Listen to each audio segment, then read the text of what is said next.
अस्सलाम वालेकुम फ्रेंड्स, कभी तुम के एपिसोड 31 के साथ हाज़िर हूँ। वीडियो पसंद आए तो लाइक कमेंट एंड सब्सक्राइब लाजमी कीजिएगा। जैसे कि हमने लास्ट एपिसोड में देखा कि मुस्तफ़ा शर्जीना का वेट कर रहा होता है। दूसरी तरफ अदील जो है रुबाब को कन्विंस करने की कोशिश कर रहा होता है कि तुम ये जो कर रही हो सही नहीं कर रही हो, उससे हमें कंपनी का नुकसान होगा।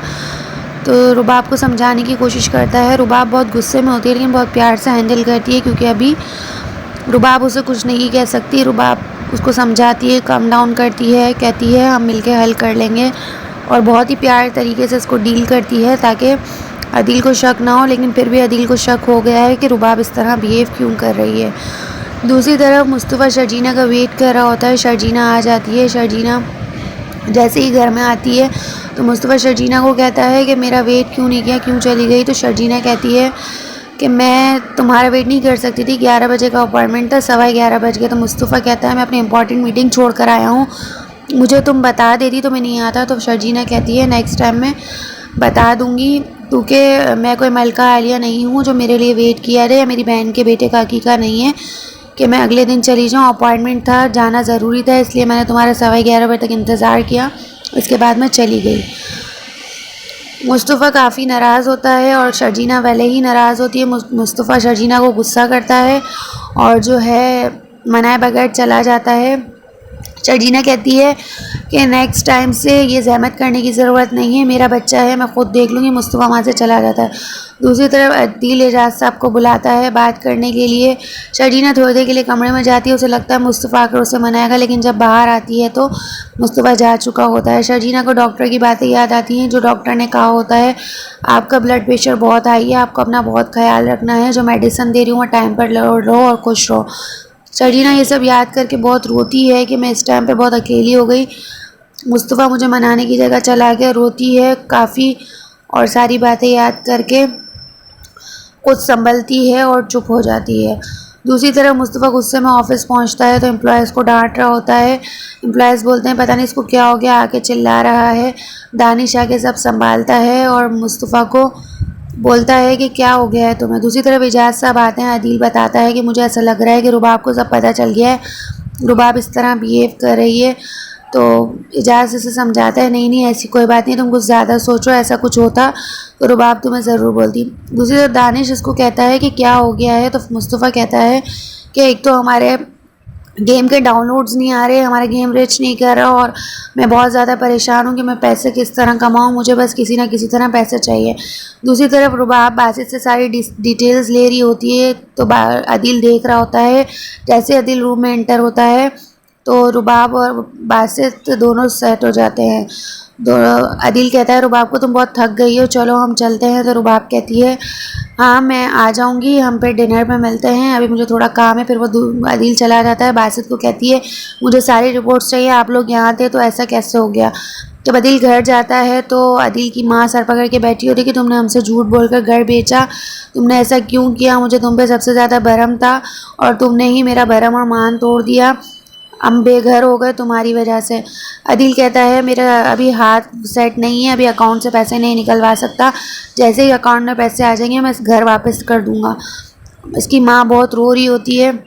दूसरी तरफ बाप को कुछ पता नहीं होता। सिद्रा का फ़ोन आता है तो वो इसके बाप को कहती है कि आप लोग कहाँ हैं, घर पे क्यों ताला लगा हुआ है। तो उसके बाप कहता है तुम्हारे शौहर के कारोबार के लिए तो पैसे दिए, तुम्हें नहीं पता। इस तरीके से सिद्रा को सारी बात करता है। दूसरी तरफ जब शर्जीना दवाई खा रही होती है तो इतनी देर में मुस्तफ़ा आता है। मुस्तफ़ा से बात करने की कोशिश करता है कि दवाई खा रही है, तो शर्जीना हूँ हाँ में जवाब देती है। मुस्तफ़ा कहता है क्या मसला है, आजकल सही बात क्यों नहीं करती। तो शर्जीना कहती है हमें कम से कम बात करनी चाहिए, हम जब भी बात करते हैं हमारी लड़ाई होती है। मुस्तफ़ा कहता है ठीक है। मुस्तफ़ा इतने में खड़े होता है, अपने वॉलेट से पैसे निकाल के शर्जीना को देता है, 20,000 रुपये रखो, आने जाने अल्ट्रासाउंड और दवाइयों पे यही खर्च हुआ होगा। और तो शर्जीना कहती है आजकल तुम्हें ऐसा क्यों लग रहा है कि सारे मसले पैसों से ही हल होते हैं, मुझे पैसे नहीं चाहिए। मुस्तफ़ा गुस्सा करता है और कमरे से बाहर चला जाता है। बाहर जाके लैपटॉप पे अपना काम करने लग जाता है। शर्जीना उठती है, वो पैसे लेती है और मुस्तफ़ा के टेबल पे जाके पटकती है, मुझे इनकी ज़रूरत नहीं है, तुम अपने पास रखो। मुस्तफ़ा चुपचाप काम कर रहा होता है, शर्जीना गुस्सा कर रही होती है, बातें सुना रही होती है। तो शर्जीना कहती है तुम कह दो कि तुम्हें ये बच्चा नहीं चाहिए, तुम पहले दिन से खुश नहीं हो, तुम न्यूज़ सुन के भी खुश नहीं थे। मुस्तफ़ा गुस्से से कहता है हाँ मुझे ये बच्चा नहीं चाहिए, अभी हम इतने स्टेबल नहीं हैं कि हम बच्चा पैदा कर सकें। शर्जीना को बातें सुनाता है बस कर जाओ। तो शर्जीना अभी चुपचाप कहती है ठीक है तुम्हें पैसे कमाने की ज़रूरत नहीं। मुस्तफ़ा कहता है मैं नहीं चाहता दूसरा मुस्तफ़ा दुनिया में आए। तो शर्जीना कहती है ठीक है तुम्हें अब तुम सिर्फ पैसे कमाओ, और वहाँ से जाने लगती है। इतनी देर में मुस्तफ़ा खड़ा होता है, कहता है मैं भी बाप था, मेरे साथ तुम्हें मिलके बच्चा प्लान करना चाहिए था, तुमने मुझसे नहीं पूछा। शर्जीना बहुत गुस्से में होती है और मुस्तफ़ा को कहती है तुम अब मेरी फ़िक्र छोड़ो और सिर्फ पैसे कमाने पर ध्यान दो, मुझे तुम्हारे पैसे नहीं चाहिए और तुम बच्चे को भी छोड़ो। ये कहकर शर्जीना चली जाती है अपने कमरे में।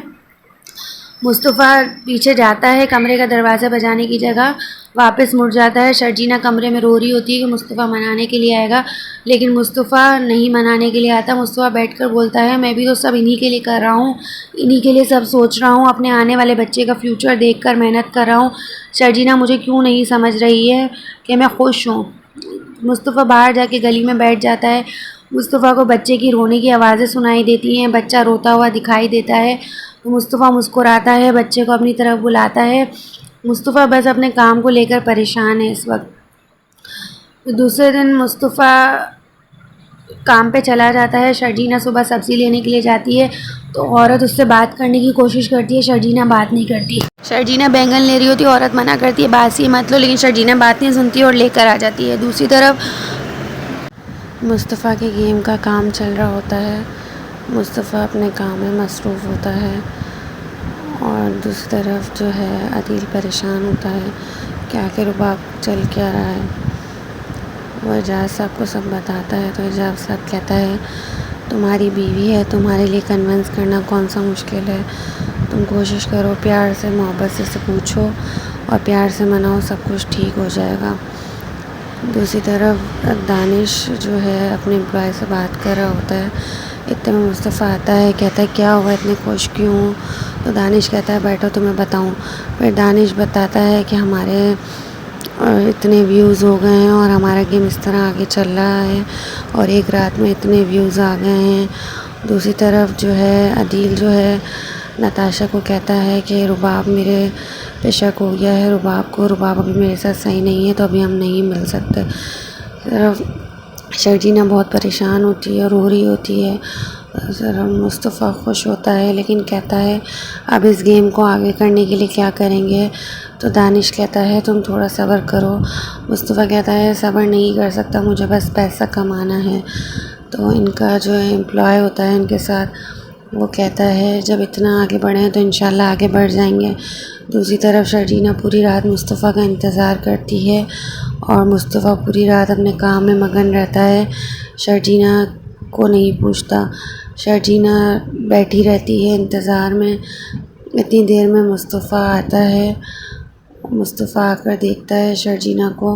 मुस्तफ़ा नींद में होता है, दूध शर्जीना से थोड़ी बात करता है, कहता है खाना खा लेना, फ्रूट खा लेना और सो जाता है। बात बोलते बोलते नींद में चला जाता है। शर्जीना बैठकर मुस्तफ़ा को देख रही होती है और रो रही होती है। अब आने वाले एपिसोड में देखना यह है कि शर्जीना और मुस्तफ़ा का क्या बनता है और शर्जीना और मुस्तफ़ा का क्या होता है आगे। वीडियो पसंद आई हो तो लाइक कमेंट एंड सब्सक्राइब लाजमी कीजिएगा।